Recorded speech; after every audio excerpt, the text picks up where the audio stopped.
Hello students, इस video में हम बीएड प्रैक्टिकल के बारे में बात करेंगे। जैसा कि आपको पता है कि बीएड एक प्रोफेशनल कोर्स है। इसमें जितना इम्पॉर्टेंट थ्योरी पोर्शन रखता है उतना ही इम्पॉर्टेंस प्रैक्टिकल पार्ट भी रखता है। हम इस वीडियो में फर्स्ट सेमेस्टर के प्रैक्टिकल की बात करेंगे। फर्स्ट सेमेस्टर में आपके 100 मार्क्स का प्रैक्टिकल होता है। इस 100 मार्क्स के लिए आपको 4 फाइल का निर्माण करना होता है।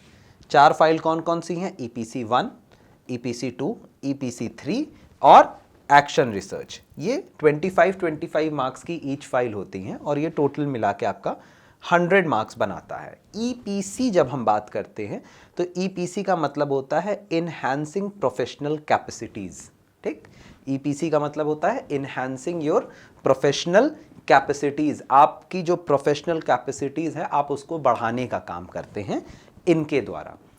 तो आइए देखते हैं कि इन फाइलों में आपको क्या क्या बनाना है और आगे कैसे आपको प्रोसीड करना है। सबसे पहले जो हमारी EPC 1 होती है, पहली फाइल, वो होती है मनोवैज्ञानिक परीक्षण के ऊपर, साइकोलॉजिकल टेस्ट के ऊपर। एज अ टीचर आपको साइकोलॉजी के बारे में पढ़ाया जाता है बीएड कोर्स में। आपका एक पूरा पेपर होता है चाइल्ड साइकोलॉजी के ऊपर और ह्यूमन साइकोलॉजी के ऊपर, और उसमें आपको अलग अलग टेस्ट के बारे में बताया जाता है थ्योरी में।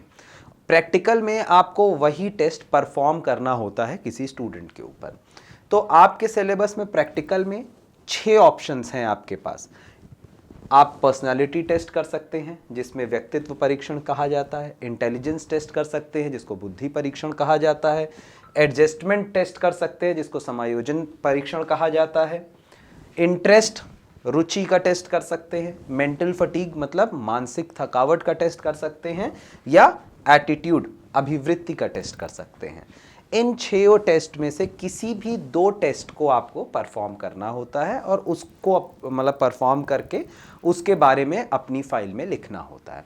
तो पहली फाइल आप समझ चुके हैं। EPC 1 क्या है? आपका मनोवैज्ञानिक परीक्षण है जिसमें से 6 में से किसी 2 टेस्ट को आपको परफॉर्म करना है, किसी 2 परीक्षण को आपको करना है और उसे अपनी फाइल में लिखना है। ठीक, आइए नेक्स्ट। आपका EPC 2 जो दूसरी फाइल बनेगी वो बनेगी रीडिंग एंड रिफ्लेक्शंस। किसके रीडिंग्स एंड रिफ्लेक्शंस?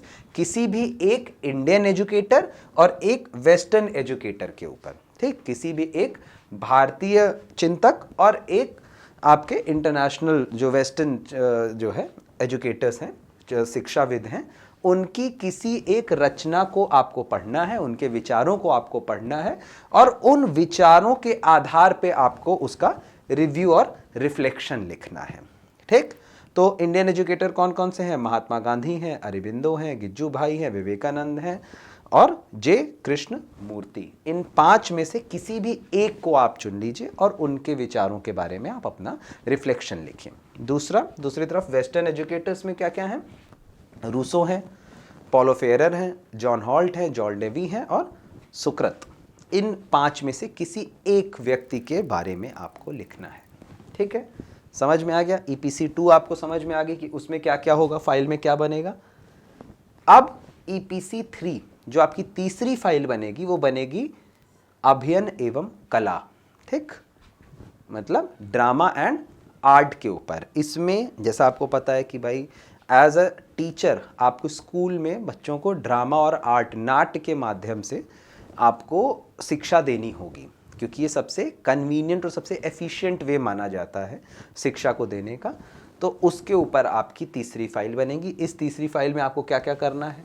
नाट्य के बारे में बताना है, चित्रकला का महत्व बताना है, एक शिक्षक के लिए चित्रकला की क्या आवश्यकता है वो बताना है, चित्रकला और शिक्षक के बीच में क्या संबंध होता है उसको बताना है, एक किसी 2 चित्र का निर्माण करवाना है, मतलब रंगीन चित्र का निर्माण करवाना है या मतलब करके स्टूडेंट से करवाना है, पेंसिल द्वारा किसी एक चित्र को बनाना है, रंगोली बनानी है, संगीत का अर्थ और उसकी क्या पद्धतियाँ होती हैं, उनके विभिन्न प्रकार क्या होते हैं इसके बारे में जानना है, संगीत की किसी 2 ताल के बारे में जानना है और संगीत के जो भी प्रचलित वाद्य यंत्र होते हैं जैसे हारमोनियम है, तबला है, ढोलक है, वो कैसे होते हैं, कैसे दिखते हैं, उनकी बनावट कैसी होती है, कैसे बजते हैं, उनकी ताल क्या होती है, उसके बारे में आपको लिखना है।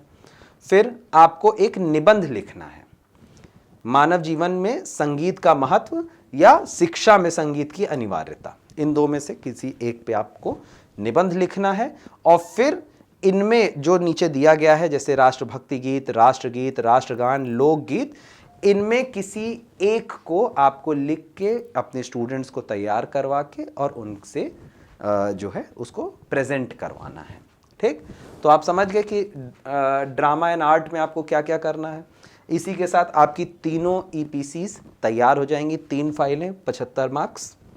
और चौथा आपका एक्शन रिसर्च, जो आपका एक एलैबोरेट टॉपिक भी है आपके सिलेबस में, आपने पूरे साल एज अ थ्योरी इसको पढ़ा है। इसमें आप क्लासरूम बेस्ड रिसर्च करते हैं, मतलब किसी एक समस्या को पकड़ते हैं, उस समस्या पे अपना अनुसंधान करते हैं। एक्शन रिसर्च मतलब आप लोग समझ रहे होंगे, क्रियात्मक अनुसंधान आपका एक टॉपिक, मतलब एक पूरा सब्जेक्ट है क्रियात्मक अनुसंधान पे। उसमें आप क्लासरूम बेस्ड किसी स्टूडेंट की एक समस्या को पकड़ते हैं, उसको समझते हैं, उस पर अनुसंधान करते हैं और उसको उसका सल्यूशन देते हैं। जैसे मान लीजिए कि कोई स्टूडेंट है आपकी क्लास में जिसको मैथ्स विषय में रुचि नहीं आ रही है, तो आप इस समस्या को उसको लेंगे कि मैथ्स विषय में रुचि ना आना, उसके ऊपर आप अपना अनुसंधान करेंगे और फिर उसको रिजल्ट निकाल के देंगे और इस पूरे अनुसंधान के जो प्रक्रिया है उसको इस फाइल में रिकॉर्ड करेंगे। तो इसी के साथ हम ये समझ चुके हैं कि हमें 4 फाइलें बनानी है। 4 फाइलें EPC 1, 2, 3 और एक्शन रिसर्च। EPC 1 में क्या काम होना है, 2 में क्या काम होना है, 3 में क्या होना है और 4 मतलब 4th एक्शन रिसर्च में क्या होना है। अब अगले वीडियो से हम सबसे पहले शुरू करेंगे EPC 1 से जानना। तो नेक्स्ट वीडियो में हम लोग EPC 1 जो कि हमारा मनोवैज्ञानिक परीक्षण है उसको मैं आपको एक्सप्लेन करूंगा और हम लोग पर्सनली इंटेलिजेंस टेस्ट को लेंगे और पर्सनालिटी टेस्ट। इंटेलिजेंस टेस्ट मतलब बुद्धि परीक्षण और व्यक्तित्व परीक्षण, इन 2 टेस्ट को हम लोग पर्सनली लेंगे और उसके बारे में कैसे आपको फाइल बनानी है मैं वो आपको अगले वीडियो में डिस्कस करूंगा। तो ठीक है, अगले वीडियो का लिंक नीचे दिया हुआ है। Thank you very much.